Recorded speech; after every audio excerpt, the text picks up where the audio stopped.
right, good morning. So first of all, we'll do the COVID update. So in good news, we have 0 new locally acquired cases. We have 1 overseas acquired case, which is historical. We only have 5 active cases now in Queensland, and over the past 24 hours there's been 6,429 tests, which is absolutely fantastic news. So well done, and don't forget, if you're sick, make sure you go and get tested. Well, today I want to talk about youth justice, and this is a really serious issue. And of course, I said very publicly, the community expects us to do more, and that is exactly what we will do. I want to, first of all, again express my condolences to the families of Jennifer, to Matt, Kate, and of course, baby Miles.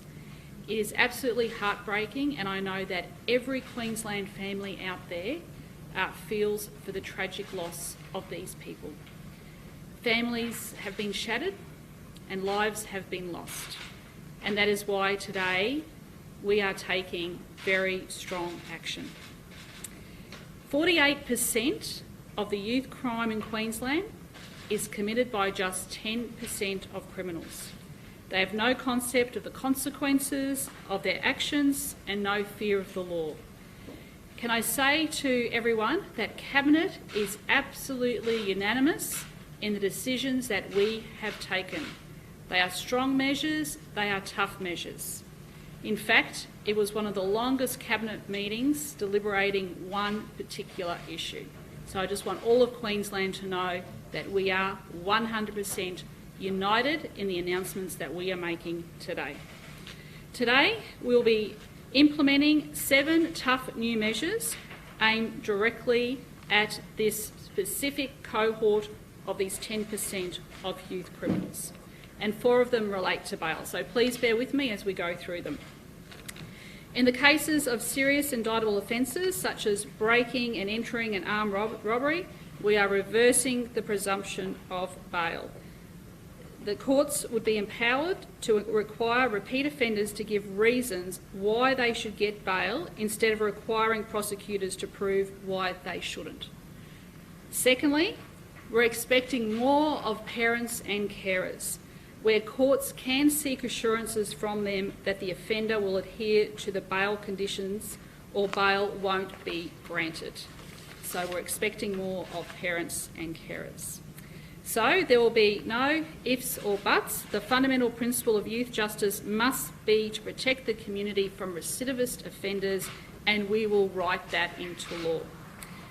Fourthly, we will be providing courts with the option to issue GPS trackers to make it a condition of bail for 16 and 17-year-olds to wear one in order to get bail. Now, this will be a trial of these trackers in the following locations across Queensland: Moreton, North Brisbane, Townsville, Logan and the Gold Coast.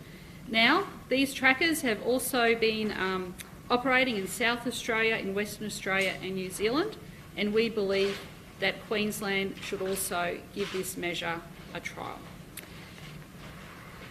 Next, to help prevent crime, police will be given the powers to have handheld metal detectors, or otherwise known as wands, to check for knives, especially in safe night out precincts on the Gold Coast, in Broadbeach and Surfers Paradise. And it's something that the police have asked us for, and it's something that the government is prepared, because we are seeing an increase in the knife crime, so we need to make sure we are protecting citizens out there. Next, we'll be strengthening anti-Huning laws so that the registered owner of a vehicle can be deemed responsible for offences unless the car was stolen or they can reveal another driver. And then we will also be conducting a parliamentary inquiry. We'll examine whether or not we should implement remote engine immobilisers. So that'll be also going to Parliament in the first session at the end of this month. So we also are announcing today, and I want to thank the Commissioner. The Commissioner has appointed Assistant Commissioner Cheryl Scanlon She will head this Youth Justice Task Force. She will be providing weekly updates to the Police Minister, and we'll be setting up a Youth Justice Cabinet Subcommittee, and we'll be getting updates monthly to ensure that this is being adhered to. And finally, to ensure that these proposals and to evaluate these proposals, former Commissioner Bob Atkinson has agreed to come back and do an evaluation over 6 months. And I think that gives the public that extra assurance that someone who was so much involved with one of our initial reports is coming back to do that vital work. So today is about targeting these repeat offenders, this 10%, to keep the community safe. And as I said, we can't just do one thing, we have to do everything that is at our disposal. This builds on, of course, the $550 million investment that our government put in place over 4 years that commenced in March last year, and we're already seeing some really good results out there, especially with our 24/7 co-responder strike force, which is police and child safety working together, and already they're operating in Logan, Townsville, Brisbane, Cairns, Rockhampton, and being rolled out to Mackay and Mount Isa, and we're actually seeing some good results there. We're also building, expanding our detention centres in Cleveland and Brisbane, and building a new 32-bed youth detention facility as well, which is almost close to completion. So government has not been sitting on its hands. That $550 million has been started to roll out, and it's a 4-year investment by government, and we are going to continually see the results of that investment over the coming years. So look, I'll hand over to the Police Minister, then the Commissioner, then the Assistant Commissioner, and then we're happy to take any questions. Thanks. Thank you, Premier, and thank you very much for guiding this massive reform that we're undertaking in respect of holding hardcore recidivist offenders to account. The community has asked for change, and the government is responding. We owe it to the family of the loved ones lost in recent tragedies to do something, and we are. As the Premier has announced, we are going to change bail laws. We are going to toughen up the approach that the courts can take when it comes to considering whether bail is granted in respect of hardcore recidivist offenders. We're talking about a small cohort, a very small cohort, which is inflicting enormous damage on our community. As the Premier said, 10% of youth offenders are contributing to almost 50% of youth crime. We're taking stronger action against them. They need to know that there are consequences for their action, and they need to be held to account. So just to reiterate what the Premier said, there will be a presumption against bail for those people who are committing offences on bail, are serious indictable offences. That means that those people have to prove to the court that they are not a risk to community safety. If they cannot prove that, they will not get bail. They will be remanded. To support these measures, we will also allow the courts and bail decision makers to require an assurance from a parent or a guardian or a carer or a responsible person that that young person will be supported on bail. This means that that young person is provided with the appropriate supports to stop their offending wherever possible. We need to ensure that wherever possible we are not setting these young people up for recidivism, not setting these people up to young people up to reoffend. It's a very important measure, and it is part of the suite that we are announcing. It all goes together, these announcements today. In addition, having GPS trackers trialled in those locations for 16 and 17-year-olds to reinforce the efforts of police, as well as also compliance when it comes to bail conditions. Something that the police have been asking for, and we're very happy to support with a trial. And I must acknowledge the efforts of Ian Levers and Andy Williams, the Gold Coast Police Union rep, for raising this. And that is empowering the police with the ability to use handheld metal detectors to detect knives in safe night precincts. We'll be trialling this on the Gold Coast because we've been noticing a very concerning trend around young people carrying knives in public places. This will support police efforts, it will help prevent crime, and it will also accompany our efforts around engaging young people to behave appropriately in public and to stop their offending. It's very important to also acknowledge that there are efforts rolling out right across the state building on our 5-point action plan. $550 million, which has started to be rolled out. It is a 4-year program, and it is having success in some areas. It is having success with some offenders. In fact, the data shows that in the last 12 months alone, there has been a 23% reduction in the number of youth offenders. That being said, there is still this hardcore recidivist group of offenders who, unfortunately, and quite disappointingly, are continuing to commit serious crime. And that is why we are taking the stronger action that we have announced today. I'm very pleased that the Commissioner has been engaged in this process. We have been listening to police on the ground about what they need, about the changes that are required, and we, of course, are acting on that. It's very important to acknowledge that we are all in this together. Everyone wants a safer community. Everyone wants action taken. The government is responding to those calls. We are building a safer community, and these changes will support our work in that space. Thank you. Good morning, everyone, and a sincere welcome. I welcome the suite of measures that have been announced this morning. And remember, we always speak about this, that youth offending and the amount of youth offenders have actually decreased dramatically over the years. But unfortunately, as has been mentioned a number of times, it's this small cohort of 10% that needs to be dealt with. The suite of measures that have been announced should not be looked at in isolation. It is actually the entire package and the entire framework that will make this work. I welcome the trials. What the trial does is gives you the ability to see what is working and what may need to be changed. And I also welcome the evaluation that will be conducted by former Commissioner Bob Atkinson in 6 months' time.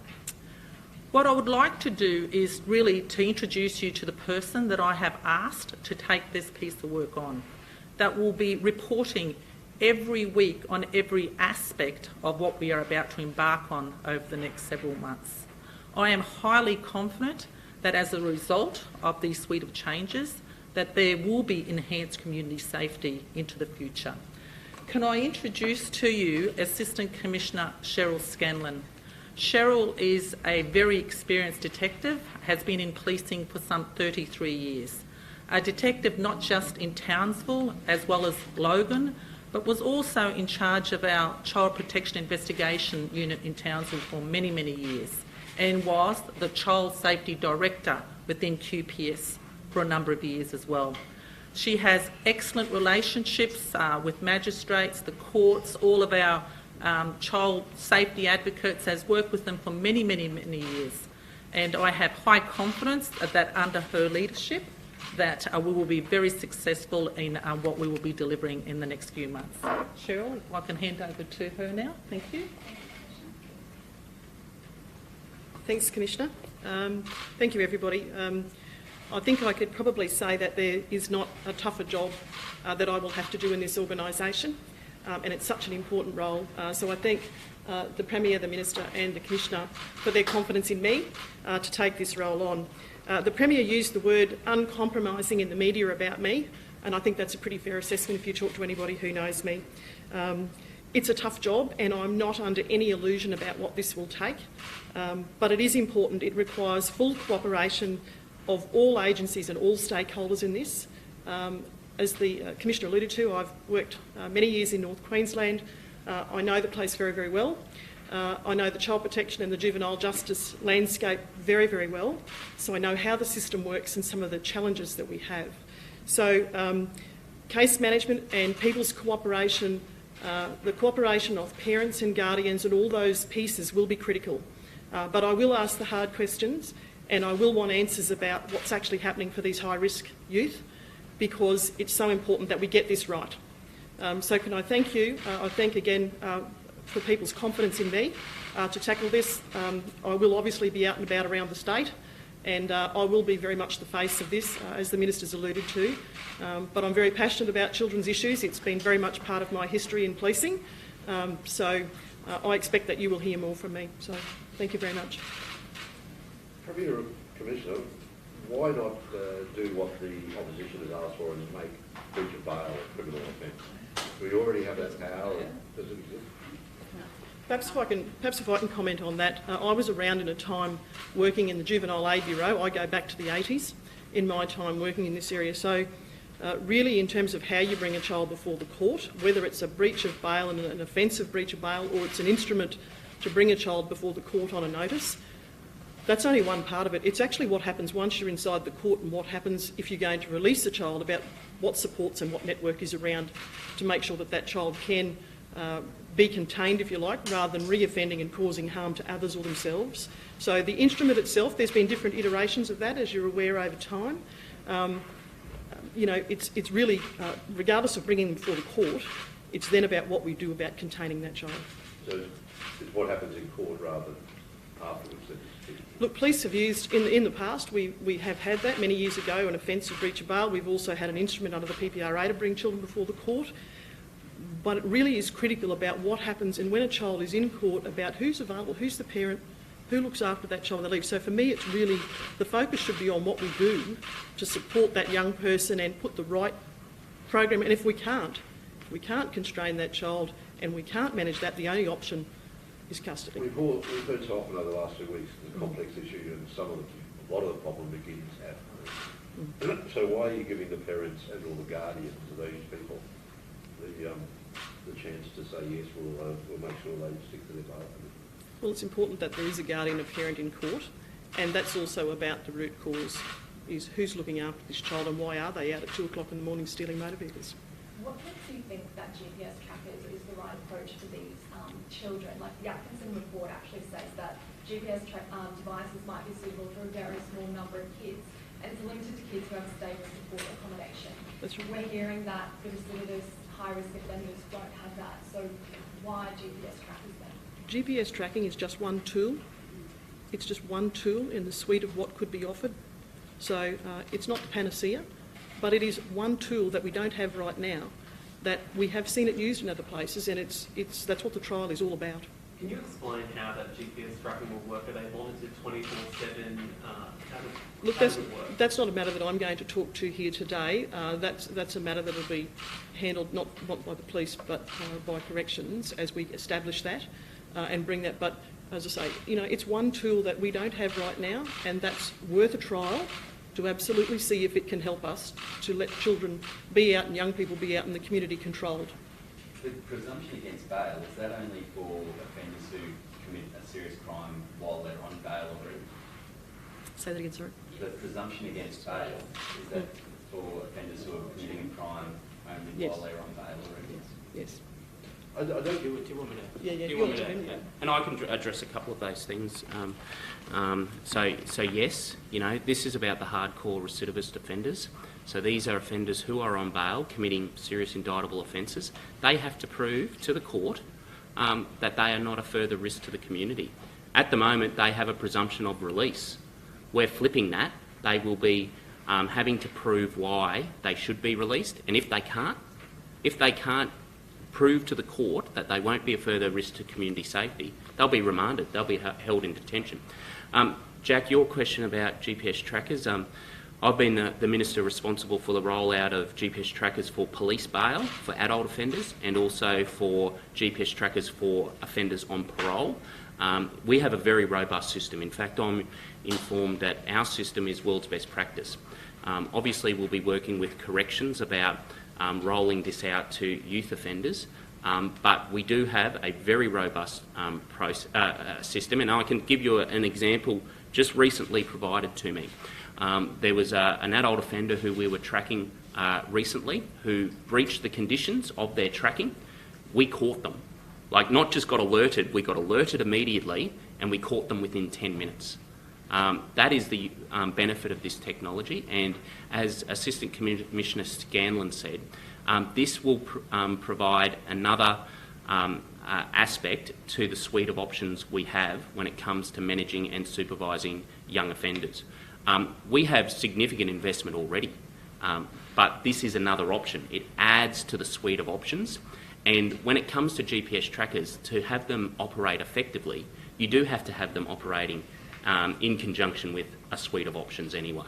Does the presumption against bail for recidivist offenders only exist if they commit a crime while on bail? If they are a recidivist offender that happen to commit a crime while not on bail, does that presumption of bail get restored? Yeah. So do they have to have committed that while on bail, and if they have served time for something else but committed another crime, do they then get the presumption for bail? So a key focus about this is ensuring compliance around bail conditions. So we're upping the ante when it comes to consequences, and part of that is ensuring that that presumption against bail applies when they're on bail. But if I'm on a first charge and I'm not on bail, that doesn't apply. It's only if I'm on bail. The presumption doesn't apply, but there are still serious considerations for the court. The court makes those considerations every day around community safety risk. But the presumption against bail, which applies when an offender commits an offence, certain offences, whilst on bail, ups the ante for that offender. What does it mean the government will enshrine in legislation the existing common law principles that offending whilst on bail is an aggravating circumstance when the court is imposing it? Yeah, this is critical. No, this is critical. It means that you feel the full force of the law for your actions. So if you're going to breach the confidence that the criminal justice system has put in you to not offend while you're on bail, then you deserve a greater penalty, a greater sanction for doing that. So this means that for those people who are committing offences whilst on bail, the court must consider the severity of that, and accordingly you must feel the full force of the law for those consequences, which generally means you have a more severe sanction. On the GPS trackers, what will constitute being a recidivist high-risk offender? Is that an already set thing, or will that be up to the courts to decide? Yeah, look, we'll take guidance from police prosecutors as well as also the support services that are available. This is about making sure that we add to the suite of options around supervision and management. It's about enhancing community safety. So where the practitioners, where the police believe that it will enhance community safety, then of course that application will be made to the court and the arguments will be put. And is there a danger that kids could be stuck in the watch house for weeks on end, like the Human Rights Commissioner raised last week? Well, what we want to do is guarantee community safety. And if the safest place for the community is a young person in custody, then I would expect that those decisions would be made, that the young person is held in custody. That is the priority for community safety. These changes ensure that it is very clear that if a young person is a risk to community safety, that they will cause harm to the community if they are out, then they should be remanded. They should be in detention. Changes to the Youth Justice Act will be worded in a way that it won't affect that other 90% of offenders that isn't committing. Yeah, no, we're being very particular about this because we are having very good success with that 85 to 90%. All our interventions, as I mentioned to you, are showing up in the data as reducing offending, reducing the severity of offending, and as I said, just in the last 12 months alone, 23% reduction in the overall number of offences. Charges are down 9%. Over 10 years, the total number of unique youth offenders down 35%. So it's quite extraordinary, and it shows that the interventions with the majority, the cohort, are working. They are reducing offending. Where we need to do more work, which is why we're announcing the changes today, is with that hardcore recidivist group. They are offending more. They are committing more serious offences, which is why we have to be harder, and that's what we're doing. So you don't think these changes will swing the other way and lead to crowded bail houses again?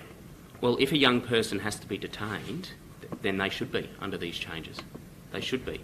We'll obviously work with stakeholders and the system, and GPS trackers obviously provides an additional level of compliance, which may ensure that we're able to manage those young people in a safer way in the community. So, of course, we'll be supporting all of those things, but at the end of the day, if the safest thing for the community is that young person being held in detention, then that's where they should be held.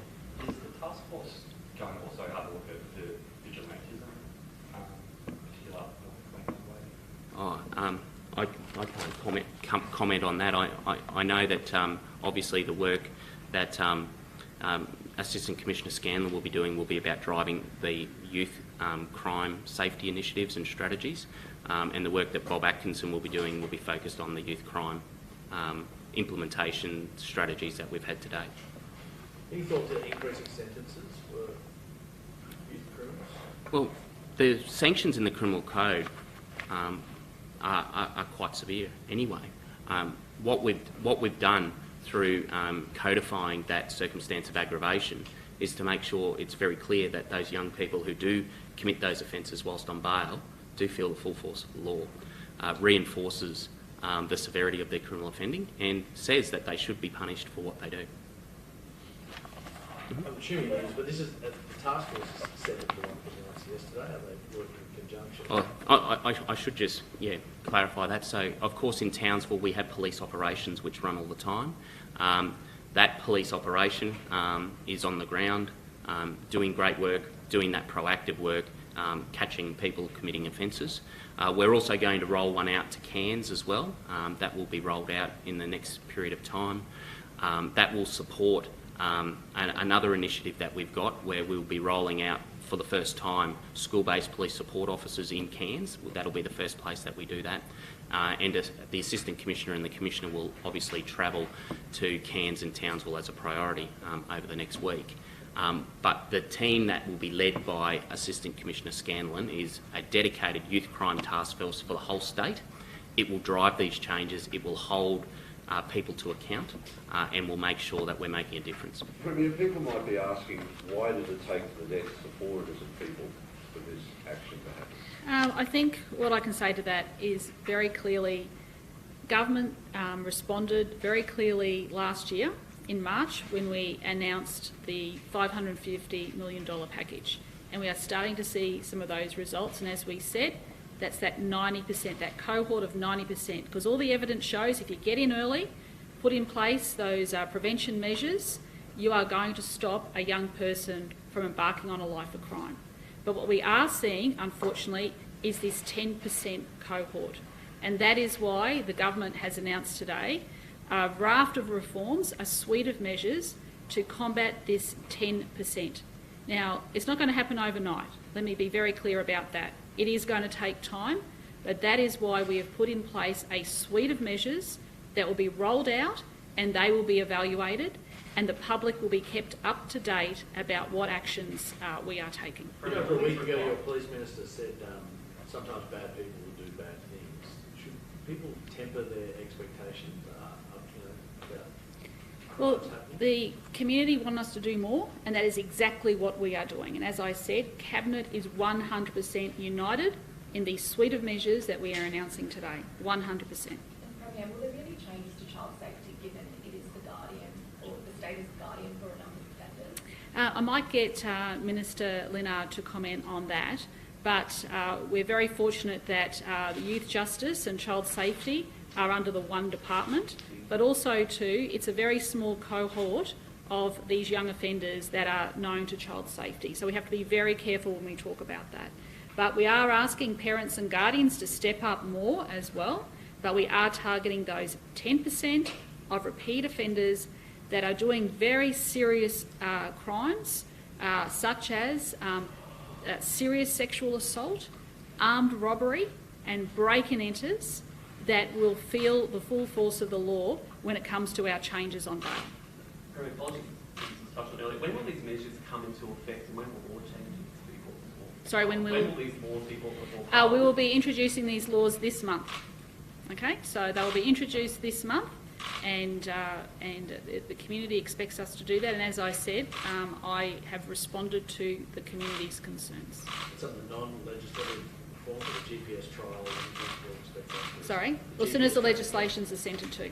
Yep, so as soon as it's passed and assented to, my understanding is that there are GPS trackers available, but that will, of course, be at, it'll be then allowed to be issued by the courts. It's come at a cost, is there a dollar value on some Sorry? of the measures, the technology measures and GPS, do Well, you buy extras or... Well, they've already got them, so that's part of Corrective Services budget. But as I said, the public, taxpayers' money, we're putting $550 million into these measures that we announced in March last year over a 4-year period.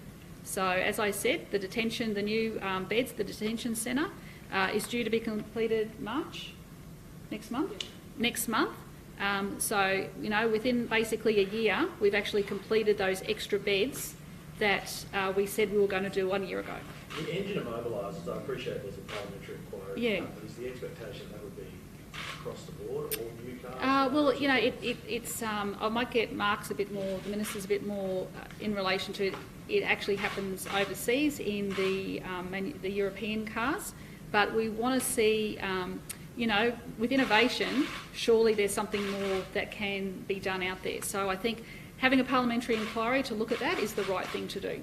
That would require federal action, though, surely, across all. It could as well, yeah. I might just get Mark to comment on that. Any other questions for me? Sorry, this is a double up, but any more money thrown at early intervention in terms of helping these families when we're hearing about systemic issues? Yeah, we already have, as I said, we announced $550 million.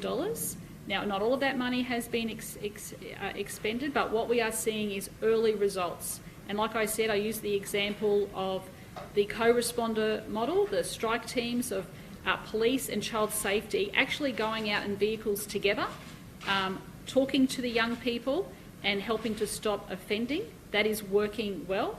We've got our transition to success programs, getting young people into education and training to get them a job, breaking that cycle of crime, getting them into work and training.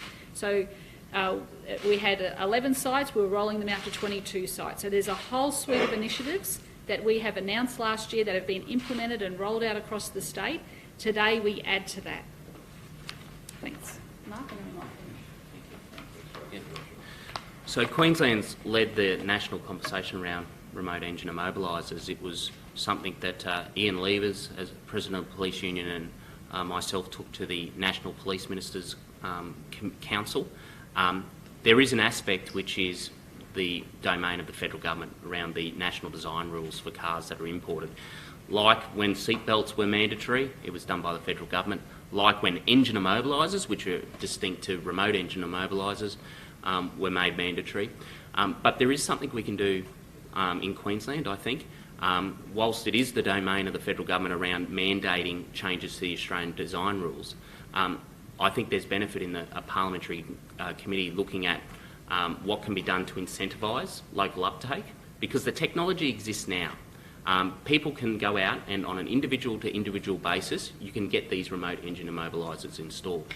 The challenge for Australia is how you operate that at a national fleet level. But the parliamentary committee, the inquiry, will look into that. I hope they make recommendations to the federal government as well as also to the state government about how we can harness this technology.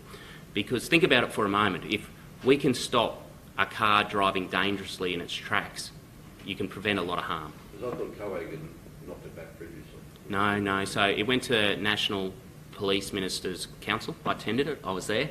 And the recommendation was that it was supported in principle, but there needed to be more work done about how you implement it at a national fleet level. Why are those regions being selected for the GPS tracking? Yeah. Well, there's some supports in place in those regions already around the suite of measures to support offenders. Obviously, we need to bolster those supports when you put in GPS tracking, because you do need to have more intensive focus around ensuring compliance. But those areas obviously have been identified by police as areas for a good trial. You do want to obviously perfect the rollout of something like this before you roll it out on a state basis. We want to get it right. We want to make a difference. So these things will obviously be rolled out in a responsible way to ensure that we're getting compliance from young people on bail. And when will we know if the trial's been successful and the measures determined? Yeah, so we've said that we'll review it in 12 months' time, and obviously we'll be keeping the community informed. One of the tasks for Assistant Commissioner Scanlon will be regularly updating the community about what's working, where there are further challenges, and where the extra attention and focus needs to be. Can you give an idea of how many recidivist high-risk offenders there would be at the moment? Let's say. Yeah, it's about 400 statewide. So that's how many Yep. GPS trackers could be out in the community. Sorry? The 10%. Sorry. So the 10% we're talking about are about 400 offenders, and they're contributing almost 50% of youth crime. It's quite extraordinary. They'd be the ones that would come under that GPS tracker. Yeah, certainly that's the focus. Certainly that's the focus, but ultimately it will be up to the court to order that as a condition. There may be, as a result of our changes, more of those offenders in custody. That's the reality of the changes we're making. It's harder for them to prove that they are not a risk to community safety as a result of these changes, which means some of them will be in custody. Some of them will also get GPS trackers. All right, thanks everyone. Thank you. Thanks, Shane. Good.